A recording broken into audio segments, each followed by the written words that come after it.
पोती का प्रेम। मम्मा, एक समोसा दादी माँ को भी दे आऊं?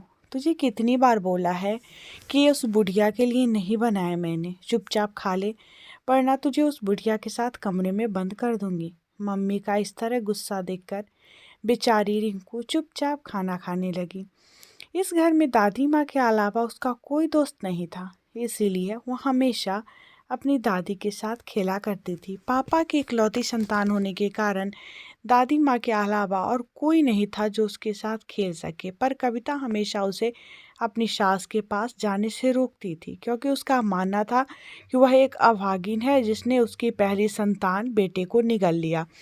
अजय आज दुकान से जल्दी ही आने वाले थे, क्योंकि आज कविता का जन्मदिन था। इसीलिए कविता ने पहले से ही सब तैयारियां कर रखी थी, बस अजय का इंतजार था। शाम को एक छोटी सी पार्टी भी रखी थी, जिसमें कविता ने अपनी कई सहेलियों को आमंत्रित किया था। कविता खाना खाकर अपनी सास के लिए थोड़ी सी दाल व 2 सूखी रोटी रिंकू के हाथ भिजवा दी। रिंकू खाना लेकर दादी माँ के कमरे में गई। दादी माँ, मैं आपके लिए खाना लाई हूँ, लो खाओ। आओ मेरी रानी, मेरी बेटी, गोद में बैठो। नहीं दादी माँ, मम्मी ने मना किया है, उस बुढ़िया के गोद में नहीं बैठना। अगर मम्मा ने देख लिया तो मम्मा मुझे खाना नहीं देगी। और पता है दादी माँ, आज मम्मा ने समोसे बनाए हैं, पर बेटा तुम मेरे लिए तो समोसे लेकर नहीं आई, और ये रोटी कितनी रूखी है, नहीं खाई जाती। दादी मना कर दिया कि समोसे उनकी सहेलियों के लिए है, इसलिए नहीं दिए। तुमने समोसे खाए क्या? कैसे बने थे? बहुत स्वादिष्ट बने थे दादी माँ। रिंकू के मुख से ये बातें सुनकर बुढ़िया के मुंह में पानी आ गया। रिंकी बेटा, अब समोसे और कितने बचे हैं? बहुत बचे हैं दादी माँ। अभी तो दादी माँ मैं देखती हूँ, अगर मम्मी किचन में नहीं हुई तो मैं आपके लिए एक समोसा ले आऊँगी। रिंकू बाहर निकल कर देखती है तो मम्मी तो अभी टीवी देखने में बिजी है। चुपके से किचन में घुस जाती है और धीरे से कड़ाह से एक समोसा लेकर अपने नन्हे हाथों से छुपाए अपनी दादी माँ को लेकर देती है। बुढ़िया जैसे ही रिंकू के हाथों में समोसा देखती है तो वो खुश हो जाती है और जल्दी जल्दी खाने लगती है। रिंकू जब ये सब देखती है तो उसे बहुत आश्चर्य होता है। दादी माँ, धीरे खाओ, नहीं तो गले में अटक जाएगा। बुढ़िया थोड़ी ही देर में समोसा चट कर जाती है। वास्तव में समोसे तो बहुत स्वादिष्ट है बेटा, चुपके से एक और ले आओ, और खाने का मन कर रहा है अभी। नहीं दादी, मम्मी देख लेगी तो तुम्हें बहुत मारेगी और मुझे भी। अब मैं नहीं जाऊंगी दादी माँ। उसे पता था कि अगर मम्मी ने देख लिया तो उस दिन की तरह दादी को कई दिनों तक भूखा ही रहना पड़ेगा। बुढ़िया को अब रह रह कर उस समोसे का स्वाद याद आ रहा था। बेचारी अंगुलियां चाटती रह गई। अब मैं जाती हूँ दादी माँ, नहीं तो मम्मा को पता चल जाएगा। अगर रात को समोसे और बचे तो मैं ले आऊँगी। कविता टीवी देखते हुए खाना खाया। बुढ़िया ने, हाँ मम्मी, खा लिया। मम्मा, पापा नहीं आए? अभी तक नहीं आए, पर आते ही होंगे। मम्मा, आपने मेरे लिए पापा से क्या मंगवाया? तुम्हारे लिए इस बार एक बड़ी सी गुड़िया मंगवाई है, और दादी माँ के लिए कुछ नहीं। वैसे भी क्या ज़रूरत है उस बुढ़िया के लिए इतने पैसे खर्च करने की। ओ देखो, तुम्हारे पापा आ गए, पापा आ गए, पापा आ गए। अजय ने रिंकू को गोद में उठाते हुए, पता है हम तुम्हारे लिए क्या लेकर आए हैं? गुड़िया। ये देखो, बिल्कुल तुम्हारी जैसी सुंदर और तुम्हारी जितनी बड़ी। लाओ, मैं इसे दादी माँ को दिखला कर आती हूँ। दादी माँ, ये देखो, पापा हमारे लिए गुड़िया लेकर आए हैं। देखो कितनी सुंदर है। हाँ, ये तो वाकई में बहुत सुंदर है, बिल्कुल तुम्हारी तरह। ए लो कविता, तुमने जो मंगवाया था सब है, देख लो कहीं कोई सामान छूट तो नहीं गया। और इसमें 2 साड़ी, एक तुम्हारे लिए और एक माँ के लिए। अजय, माँ को क्या ज़रूरत है साड़ी की? उसके पास तो पहले से ही बहुत है, इसीलिए फालतू की वस्तुओं में पैसे बर्बाद मत करो। कविता, तुम्हें पता है आज हमारे पास जो कुछ है सब माँ का इकट्ठा किया हुआ है, पर हमारे भी एक लड़की है और हमें भी अपने भविष्य के लिए धन की आवश्यकता है। अगर हम यूँ पैसे खर्च करेंगे तो कल को हमारे पास कुछ भी नहीं रह जाएगा। और वैसे भी उस बुढ़िया को तो कहीं जाना नहीं, पूरे दिन घर में ही रहना है। कविता, तुम्हें पता है तुम क्या बोल रही हो? मेरी माँ है, और अगर मानो तो तुम्हारी भी, और मेरी माँ नहीं हो सकती। वो अभागिन मेरे बेटे को निगल गई। खबरदार कविता, अगर और एक अपशब्द मेरी माँ के विषय में बोला तो मुझसे बुरा कोई नहीं होगा। मेरा भी फैसला सुन लो अजय। तुम आज से इस घर में या तो बुढ़िया रहेगी या तुम जा सकते हो। मैं तुम्हारे लिए अपनी माँ को नहीं खो सकता। मैं भी नहीं रहना चाहती इस घर में। अब आओ रिंकू चलते हैं, हम कभी वापस नहीं आएंगे अब इस घर में। नहीं मम्मा, मुझे नहीं जाना आपके साथ, मुझे दादी माँ के पास ही रहना है। तू भी उस बुढ़िया के साथ रहकर उसकी भाषा बोलने लगी। तो ठीक है, जब शाम को मेरी याद आएगी तब देखना। मम्मा आप मत जाओ प्लीज़, मैं किसके साथ सोऊंगी? फिर अपने पापा के पास सोना, मैं जा रही हूँ अब। पापा रोको मम्मी को, नहीं तो वो चली जाएंगी। नहीं बेटा, उसे जाने दो, और अगर चाहो तो तुम जा सकते हो। नहीं, मैं दादी माँ को छोड़कर कहीं नहीं जाऊंगी। कविता गुस्से में घर से निकल जाती है और अपने मायके चली जाती है। कविता को गए आज 2 दिन हो गए। दादी माँ को जब ये पता चला, उन्होंने 2 दिन से खाना पीना भी छोड़ दिया। कविता हमेशा उसे भला बुरा कहती, यहाँ तक कि खाना भी ढंग से नहीं देती थी।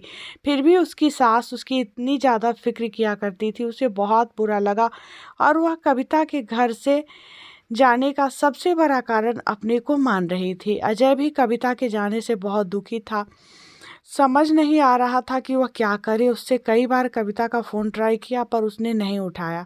अजय बालकनी से आज अकेला बैठा सोच रहा था कि आखिर कविता ऐसा कैसे कर सकती है, उसके साथ जीने मरने का वादा किया था। उसे कुछ सोचते हुए अजय अपने अतीत के आगोश में खो गया। उसे अपने वो कॉलेज वाले दिन याद आने लगे जब कविता उसे पहली बार मिली थी। कितनी अनजान व अजनबी थी वो, भोला मुख, हिरनी सी आंखें, वो उसका यूं शांत स्वभाव, हमेशा दूसरों के लिए जीने वाली। पहली ही बार में अजय उसमें इस तरह खोया कि उसने सबके सामने उसे प्रपोज कर दिया, और कविता भी उसके इस साहस को देखकर उसे ना नहीं बोल सकी। कितनी अच्छी थी वो जिंदगी, ना कोई गम था, ना कोई समस्या, और न ही किसी का कोई दबाव। बिल्कुल स्वतंत्र, किसी आज़ाद पक्षी की तरह, जिसकी ना कोई राह होती है ना मंजिल। उसे अच्छी तरह याद है जब एक बार कविता के पापा ने उसे अजय के साथ देख लिया, फिर भी उन्होंने उसकी पसंद को ज़्यादा महत्व दिया और दोनों की शादी कर दी। पर आज वह इतना असहाय हो गया था कि किसी बहेलिए के बानों द्वारा बिंधी पक्षी की तरह जमीन पर अनाथ पड़ा हो। पापा पापा, मम्मा का फ़ोन आया, आपसे बात करने को बोला है। रिंकू की आवाज़ सुनकर वह अपने ख्वाबों से बाहर आया। रिंकी फ़ोन लिए खड़ी थी। अजय ने फ़ोन उठाया तो सामने कविता की आवाज़ आई। हेलो अजय, कैसे हो आप? मैं ठीक हूँ, आप ठीक हो? हाँ मैं भी ठीक हूँ अजय, मुझे रिंकी चाहिए, मैं उसके बिना नहीं रह सकती। प्लीज़ मुझे मेरी बेटी दे दो। लौट आओ कविता अपने घर, देखो कोई कब से इंतज़ार कर रहा है आपका। रिंकी भी तुम्हारी, और हम सब भी। प्लीज़ लौट आओ। नहीं अजय, अब शायद ये संभव नहीं है। जब तक आपकी माँ उस घर में रहेगी तब तक मैं लौट कर नहीं आऊँगी। अब फैसला आपको करना है कि आप किसे चाहते हैं, माँ या मैं। और रिंकू को लेने मैं आ रही हूँ, भेज दोगे ना मेरे साथ उसे? हाँ ले जाओ, अगर वह खुशी खुशी जाना चाहे। आपकी बेटी है, वो आपके पास ज़्यादा खुश रहेगी। कहते कहते अजय का गला रुंध गया, शब्द पता नहीं कहाँ गुम हो गए। अब बहुत ज़्यादा टूट चुका था वह, कभी भी कविता से दूर नहीं रहना चाहता था और माँ को भी अपने से अलग होते नहीं देखना चाहता था। उसकी ज़िंदगी में एक ऐसी शाम होने जा रही थी जिसके बाद सदियों बाद भी कोई उजाला नज़र नहीं आ रहा था। अब उसे फैसला करना था कि उसे अपना भविष्य चाहिए या गुजरा अतीत। एक तरफ उसका अतीत लिए मुख पर झुर्रियाँ व बेटे के कुछ अधूरी सी उम्मीद लिए उसकी बूढ़ी माँ, और दूसरी ओर उसका अपाहिज सा भविष्य, उसकी प्यारी सी गुड़िया रिंकू को साथ लिए उसकी पत्नी। आखिर करता भी तो क्या वह? अकेली माँ उसे चाहिए, न ही पत्नी। एक समय था जब उसकी ज़िंदगी में दूर दूर तक कोई गम का नाम भी न था, पर पता नहीं किसकी नज़र लग गई, उसकी हंसती खेलती ज़िंदगी कि नरक से भी बदतर हो गई। अचानक वो उठा और माँ के कमरे की ओर बढ़ा। इससे पहले कि वह माँ से कुछ बोल पाता, माँ बोल पड़ी। क्या हुआ बेटा, किसका फ़ोन था? कविता का फ़ोन था क्या? क्या वो वापस आ रही है? हाँ माँ, वापस आ रही है, पर रहने के लिए नहीं, हमेशा के लिए हमसे दूर होने व रिंकू को ले जाने के लिए।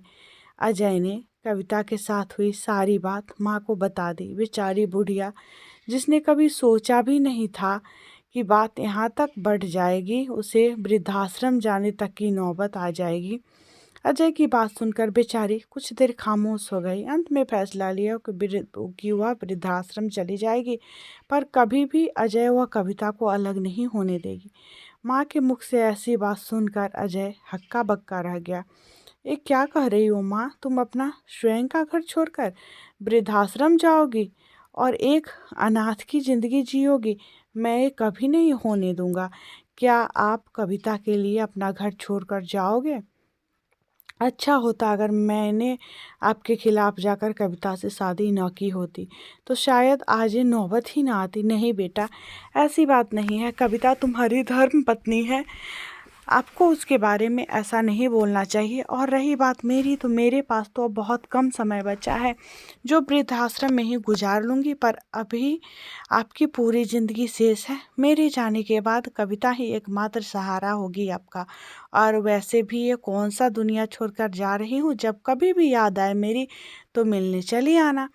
वहाँ पर हर सुविधा भी होगी, नर्स, डॉक्टर, आपको भी कोई परेशानी नहीं होगी और न ही कविता को। माँ के बहुत ज़्यादा समझाने पर अजय मान गया और माँ को वृद्धाश्रम छोड़ने के लिए तैयार हो गया।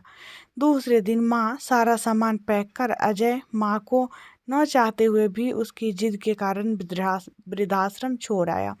कविता को जब ये पता चला तो बहुत खुश हुई कि अब उसे उस घर में कोई समस्या नहीं होगी और वह अपने ससुराल वापस लौट आई। पर अब अजय में वो पहले वाली बात नहीं रह गई थी। अजय अब पहले जैसा बिल्कुल नहीं था। वो बहुत ज़्यादा उदास रहने लगा और बहुत ज़्यादा समय वह मौन ही रहता। कविता जिस खुशी की लालसा में आई थी, वह उसे यहाँ बिल्कुल नज़र नहीं आ रही थी। अजय हमेशा सुबह माँ से मिलने जाया करता था। वह जब भी उस वृद्धाश्रम से गुजरता तो माँ से मिलकर ही जाता। वृद्धाश्रम आने के बाद अजय की माँ अचानक बीमार रहने लगी। डॉक्टर, नर्स सब बहुत परेशान हो गए, लेकिन अजय की माँ के कहने पर किसी ने भी अजय से इस बारे में बात नहीं की, क्योंकि अजय की माँ चाहती थी कि वह हमेशा खुश रहे।